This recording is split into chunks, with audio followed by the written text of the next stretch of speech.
Just because आपल्याला भावनांचं रक्तातलं प्रमाण इतकं वाढलंय किंवा योग्य विचारांचं प्रमाण इतकं कमी झालंय तर 80% वेळा उत्तर नाही असंच मिळेल. तुकोबारायांनी आपल्याला सांगून ठेवलेलं की रात्रंदिनामा युद्धाचा प्रसंग. जिथं स्ट्रेस निर्माण होतो, जिथे ओढाताण निर्माण होते, तिथे त्याचा टोल हा वसूल केला जातोच. या सगळ्या ओढाताणीत आपल्याला दिसतही नाही, जाणवतही नाही की आपलं मन आधी एवढं सक्षम राहिलेलं नाहीये. कठीण प्रसंगानंतरची जी साफसफाई आणि त्यानंतरचं जे सावरणं असतं हा अतिशय खरं तर कौशल्याचा भाग आहे. कधी कधी अशा प्रसंगांमध्ये एखाद्या गोष्टीची कायमची हानी झालेली असते, परंतु मग त्याकडे बघायला तुमचं मन तयार नसतं. प्रत्येक वेळी तो त्याची अडचण सांगतोय म्हणजे तो तुमच्याकडे सोल्युशनच मागतोय, काहीतरी विचारतोय असं नसतं. काउन्सिलर हा कधीच लगेच सोल्युशन मोड मध्ये जात नाही.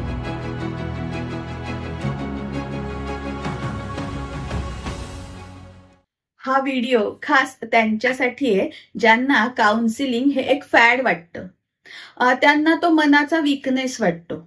पण मग असं जर असेल तर हा मनाचा वीकनेस येतो कसा, कुठून आणि त्यावर काउन्सिलिंग नक्की कसं काम करतं याविषयीची माहिती देणारा आजचा हा व्हिडिओ आहे.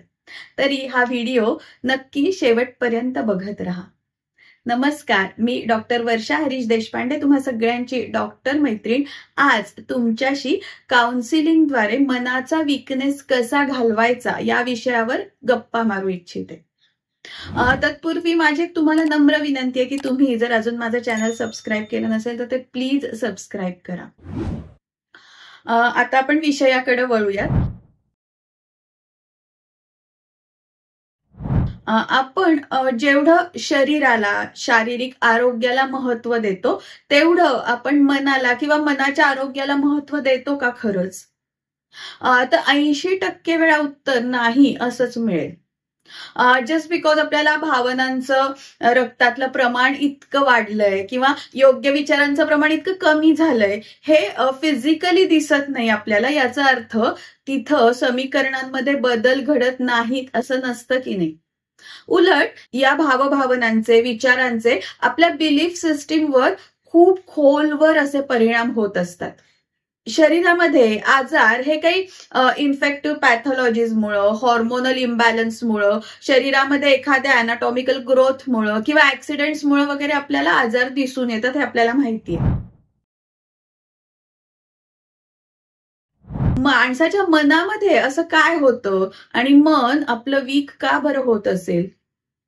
तर बऱ्याच वेळा जेव्हा आपल्या समोर एखादा आघाताचा प्रसंग जेव्हा येतो किंवा आपण स्ट्रेसफुल सिच्युएशन्स मधून सतत जात असतो, अशा वेळी आपण त्याला धीरानं खरं तर सामोरं जात असतो त्या प्रसंगाला. जेव्हा जेव्हा ती परिस्थिती आपल्याला येते तेव्हा आपण धीराने ते फेस करत असतो, तो प्रसंग व्यवस्थित हाताळत असतो. तेव्हा कुठेतरी ना स्वतः बद्दल, स्वतःच्या मनाबद्दल आपण एक कुठेतरी ओव्हर द बोर्ड जाणारा आपल्यामध्ये कॉन्फिडन्स पण तयार व्हायला लागतो.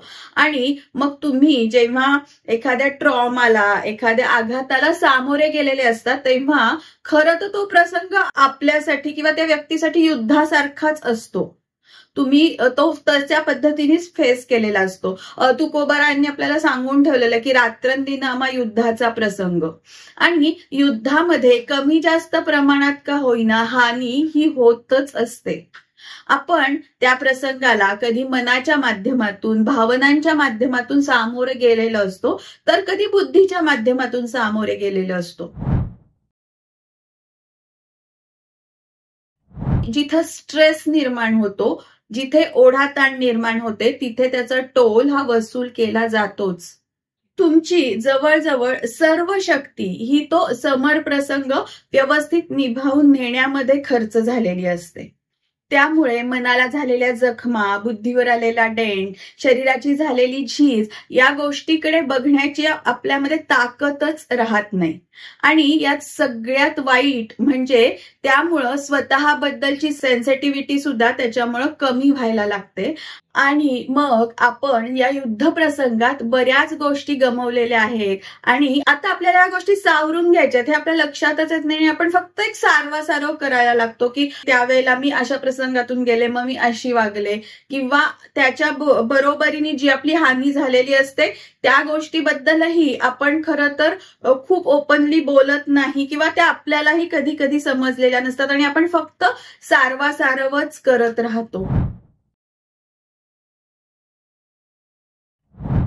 या सगळ्या ओढाताणीत आपल्याला दिसतही नाही, जाणवतही नाही की आपलं मन आधी एवढं सक्षम राहिलेलं नाहीये. आणि समाजाला सामोरं जाताना मला कसा त्या समर प्रसंगामध्ये काहीच त्रास झाला नाहीये किंवा फरकच मला काही पडलेला नाहीये हे दाखवून देण्यात आपण इतकं बिझी होऊन जातो की पुन्हा आपल्या आधीच्या पोटेन्शियलला जाऊन काम करायचं आहे हेही आपण हळूहळू विसरायला लागतो आणि मग अजून अजून मन वीक होत जातं आणि मग असं हे एक विषचक्रच तयार व्हायला लागतं. सगळ्यात वाईट म्हणजे आपण या विषचक्राचा एक महत्वाचा भाग आहोत हेच आपल्या लक्षात सुद्धा येत नाही.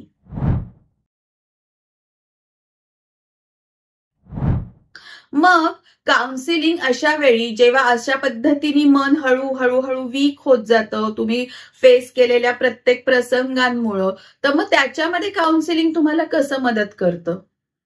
तर काय होतं काउन्सिलिंग करतो तेव्हा, तर कठीण प्रसंगानंतरची जी साफसफाई आणि त्यानंतरचं जे सावरणं असतं हा अतिशय खरं तर कौशल्याचा भाग आहे. ते खूप स्किलफुल असतं, स्किलफुली हँडल करावं लागतं.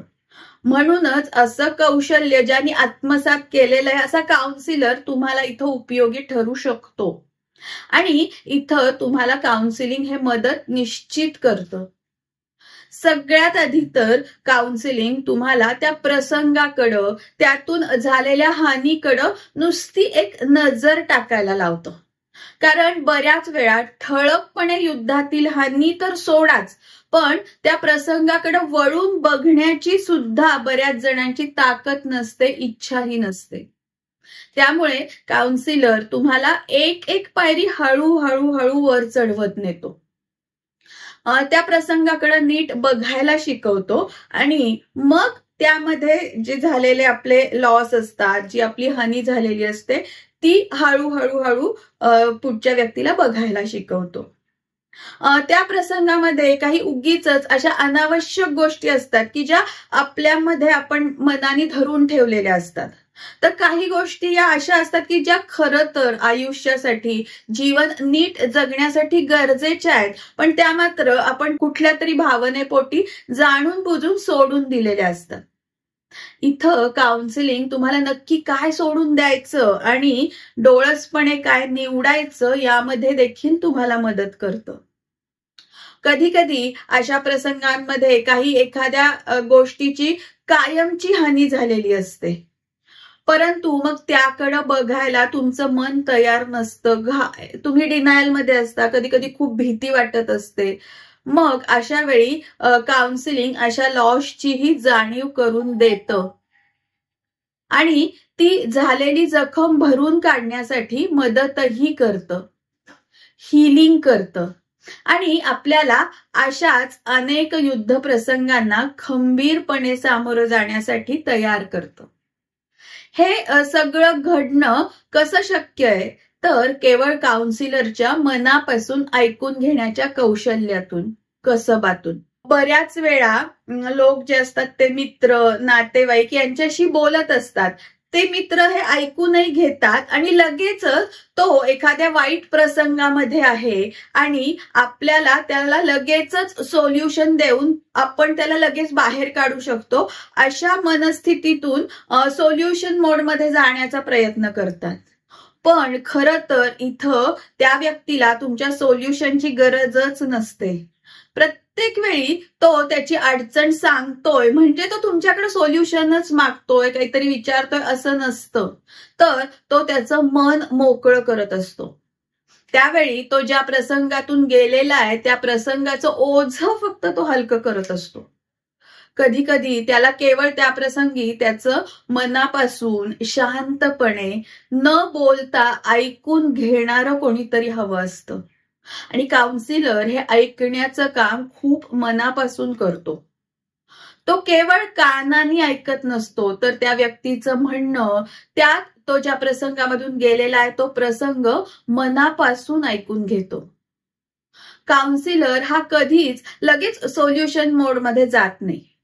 उलट तो समोरच्या माणसाला त्याचं म्हणणं इतकं मोकळेपणाने मांडण्याची संधी देतो की त्या व्यक्तीला त्या मोकळेपणातूनच स्वतःच्या कृतीकडे नव्याने बघण्याची दृष्टी मिळते.